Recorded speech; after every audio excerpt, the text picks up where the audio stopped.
I think, look, I'm going to go a bit black hat now, which is how are we going to get money in really quick, really early? There's some people who've made quite a bit of money out of this pandemic. There's some organizations that may be feeling like they've got a bit of cash and a little bit guilty around things at the moment. I would be going to them and going, how about taking some of that money and feeding some hospitals instantly around this? What a great piece of PR, because then you're just trying to find one customer who will give you a whole week of food. While you can get the digital aspect of this up and running, you can take some of that cash and hire somebody in social media. Where do I find affluent, guilty people? Alison Schaefer, she's right here. She's sitting right here.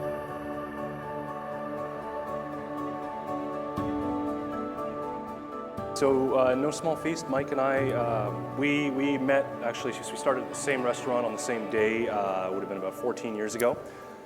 We became fast friends because we were both the new guy in town. And after about 3.5 years, we were asked to cater a party for his cousin's boss. He was having a birthday party. We thought, you know what, we've been doing this for this guy for 3.5, 4 years. I think we can handle this. We had no idea what we were getting into, obviously, so all of a sudden we were stuck figuring out rentals and staffing and removal of garbage and permits, all of those fun things that chefs don't usually think about when they're young and dumb in the kitchen and just slinging pans. But I'll never forget running down to the basement. Towards the end of the party, everything had gone fantastic, everyone was happy, and Mike and I just kind of looked at each other. We high-fived, and we had that feeling of elation that we had done this entirely ourselves. And I think that was the spark that took us from having that passion for food and loving to express ourselves through food to wanting to do it for ourselves. You know, getting that entrepreneurial spark, and it just caught fire right there. So from then on, we started doing small parties from my mom's kitchen for the first couple of years, and then kind of jumped to a little kitchen, then a slightly bigger one. And about 3.5 years ago, we built our big dream kitchen. And we were trucking along really great. We had our 10-year anniversary. We had just broken $1 million in sales. And then we hit that brick wall called COVID.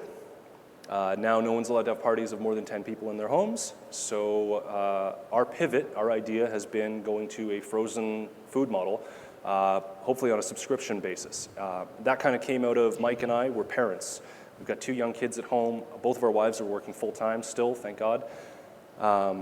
But you know, we're struggling. We're dealing with this business. We're dealing with mental health. We're dealing with trying to stay active, keep our physical health in check. So we're eating well, but it's a lot. And we realized every time we make food, we try and make a little extra, freeze it so that next week we've got some. We don't have to worry about dinner on Tuesday. And we thought, you know what? There's probably a lot of other dads in this case, a lot of other moms in this case, and there's a hole in the market. You can go to the grocery store and buy some frozen stuff, but there's nobody that's really curating a chef-driven, locally sustainable, just delicious meals that are ready to be pulled out of the freezer because you know what? It's been a busy Monday and you just don't know what the heck to cook for dinner for your family. So that's where we are. We think we've got a good product and we've got a good spot in the market. Where we are having problems is we've got a short runway because we're running out of money. And quite frankly, there's 1,000,001 ideas of how to launch this, how to create the brand, how to make a story for us. We need to focus. We need to get to the point where we're making $15,000 a month just to break even, and we need to pick the right course of action. We need the first place to go. Are we going to find a company to donate a bunch of meals to doctors and start them all on a subscription model? Are we going to focus on building a YouTube channel so we've got followers? Are we going to look at schools? Are we going to start putting ourselves into Uber Eats and skip the dishes and get into people's houses that way first? What we don't know is what's the right course of action. I think these are they're all good actions. But what do we do first? So I think the part of this answer might have been in this question, in this last little piece you did. I'd like to bring in Mike as well, who's on Zoom. So what is the biggest problem that you and Mike want to solve with relation to No Small Feast over the next 2 months? First step. Our biggest problem is who are we going to be? What's our brand story? Because we realize that's going to be the most important part of building this into something big. The food's great, but that's not going to get us into everybody's homes. We need people to know who we are, and we don't know how to do that. Okay, so what we're going to do is we're going to ask each of our experts for one comment and one question. As many persons, this is where they ask 5 questions when we ask them to ask one. I'm ready. But we're going to try and clarify the problem more. But I also want to start out with the first question, which is, let's be real about exactly how much time do you guys have to figure out what you're going to be? If we have 0 revenue coming in, we've got enough money that we will last probably another 6 months. That's not going to be a pretty 6 months, and it's going to leave us in the hole because we're basically running on borrowed money at this point anyway. And is there any revenue right now, any at all? Marginal. People are only allowed having small parties for 10 in their house, so we're doing 1 or 2 dinners a weekend. It's enough to just kind of keep the lights on, but barely. So my comment, are you ready for some tough love? Bring it. Are you ready for some tough love?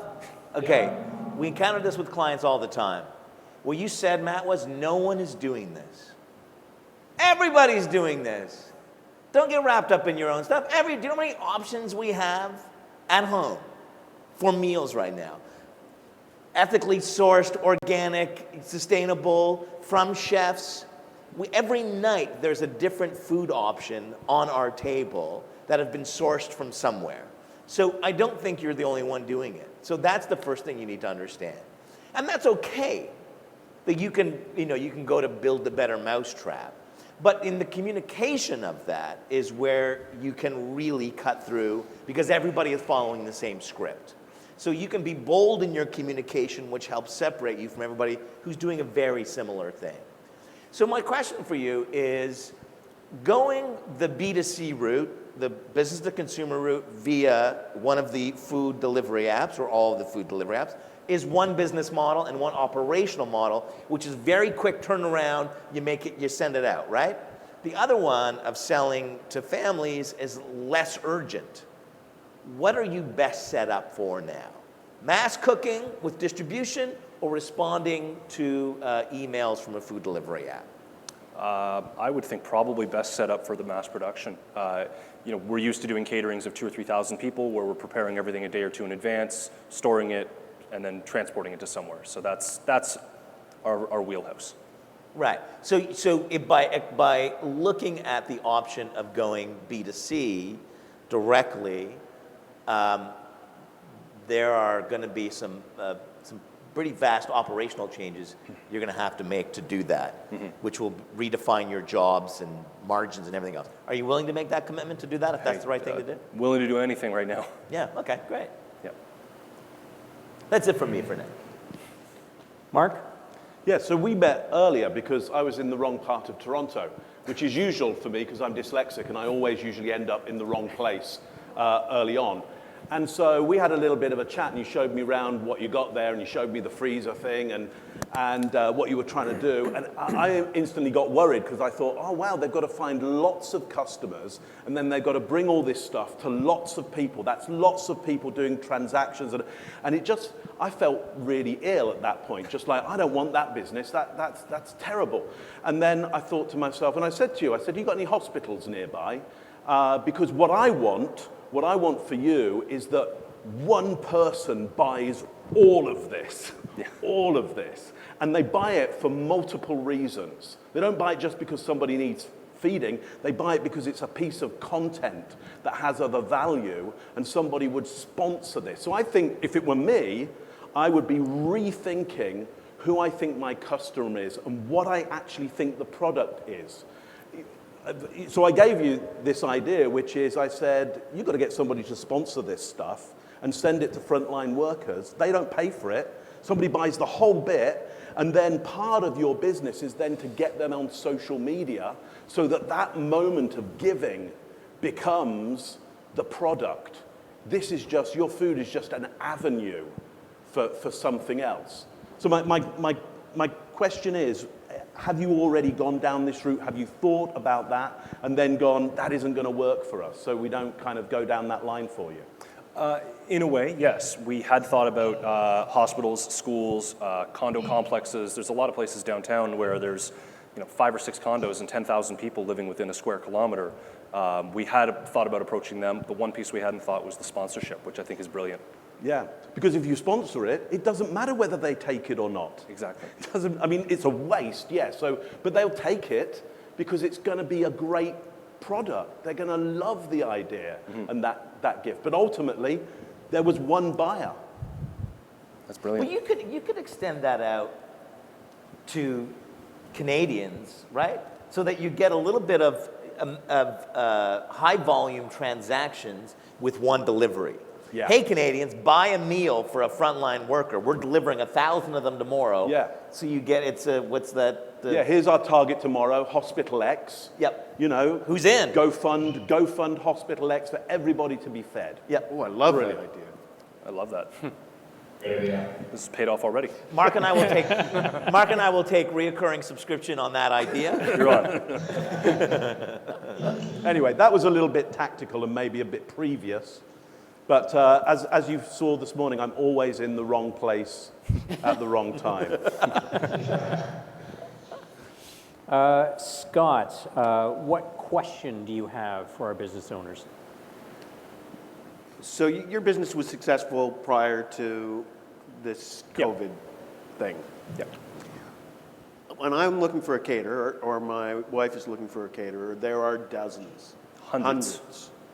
What's your sales pitch normally? What do you stand for normally? Why am I choosing you? Because you're going to deal with me or you're going to deal with Mike, even if it is a 3,000 person party. We're going to treat it like you are my cousin, my mother, my brother. You're going to get that personal touch that a lot of other companies don't deal with. You call up company A and B, you may talk to a salesperson who decides menu A is convenient for us and I make the best margin on it, so buy that.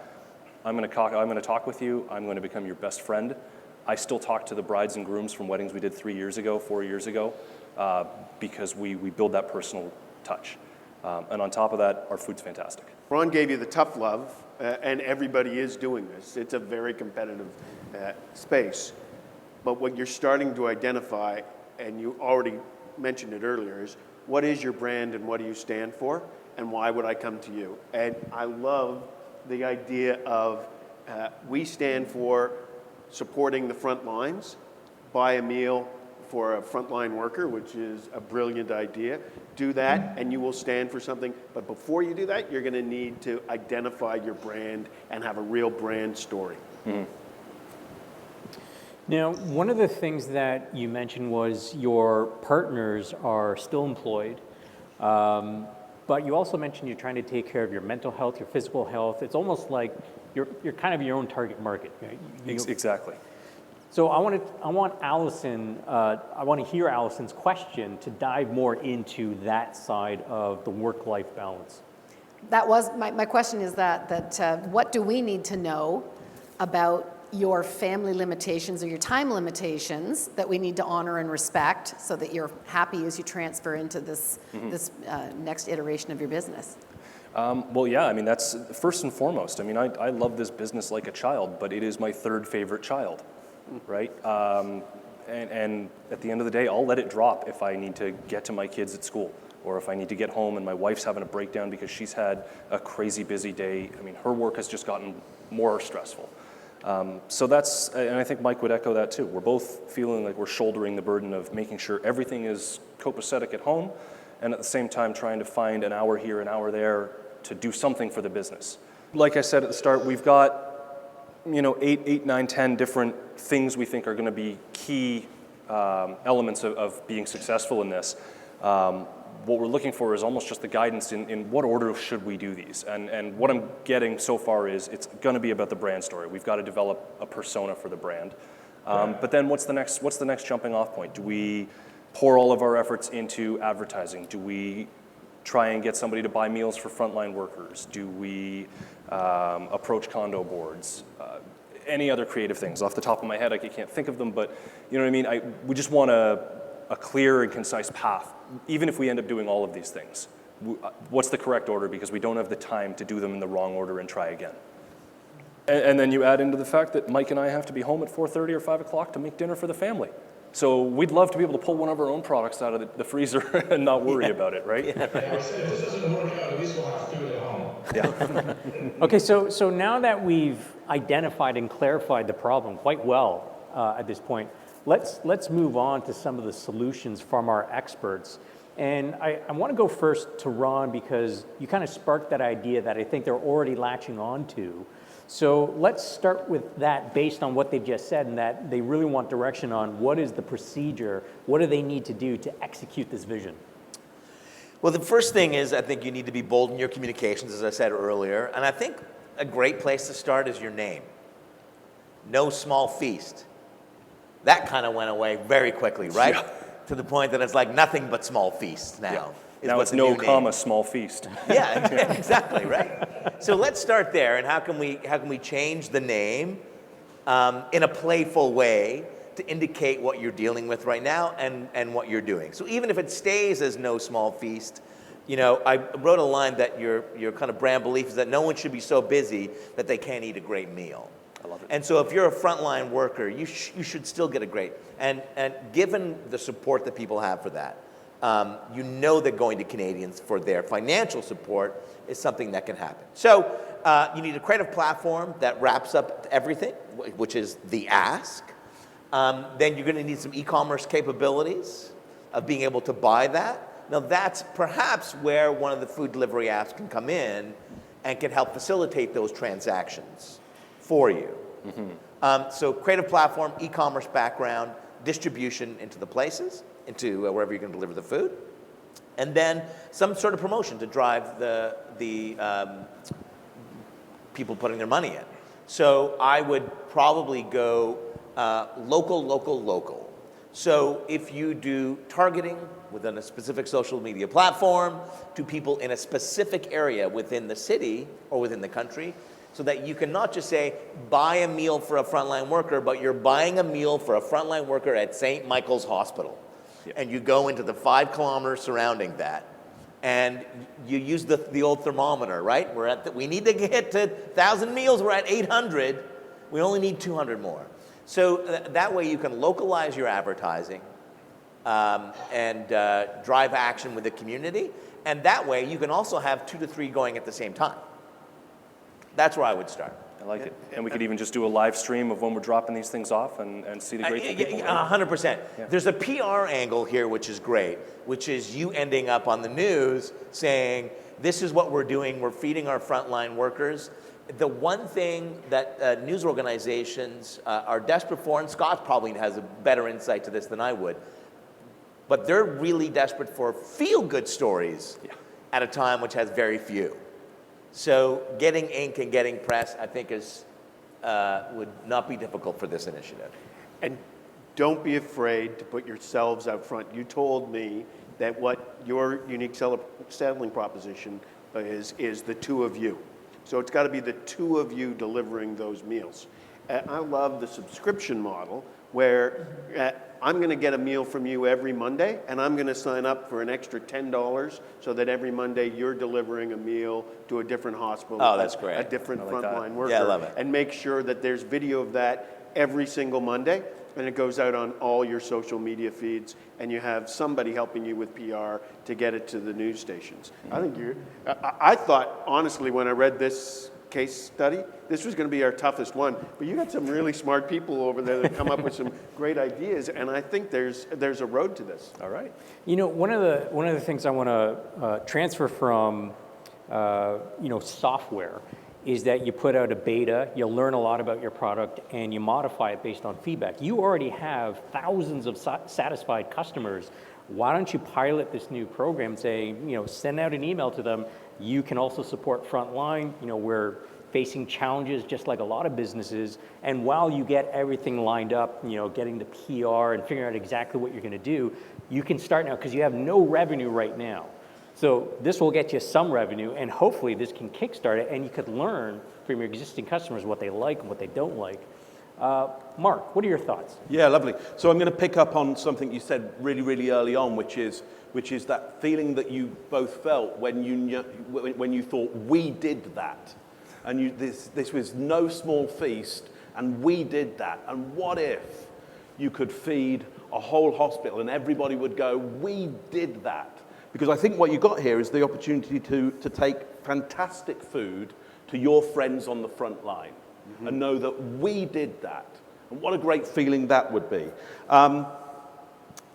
I think, look, I'm going to go a bit black hat now, which is how are we going to get money in really quick, really early? There's some people who've made quite a bit of money out of this pandemic.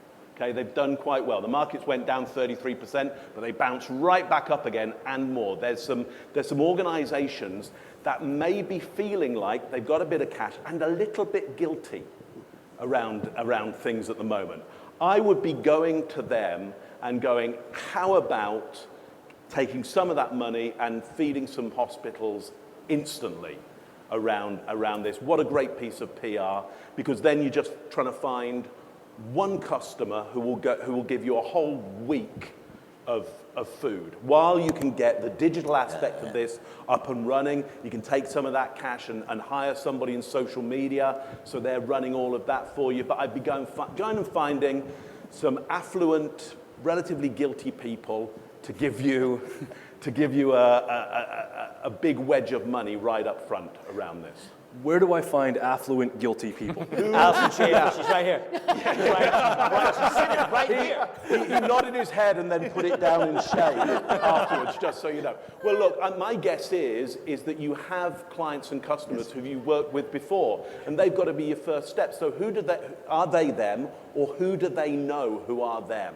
You get straight on email or the phone to them or social media and go, hey, here's what we're doing. Do you want to be first to put in, I don't know what it's going to be, $500, $1,000, $2,000, $3,000. I don't know what it costs, but are you going to be the first to do this? And then we'll break you as the first people to get involved on this one. And you suggested a corporate sponsor too. Corporate Absolutely. sponsors might want to finance the first 500 meals. Yeah.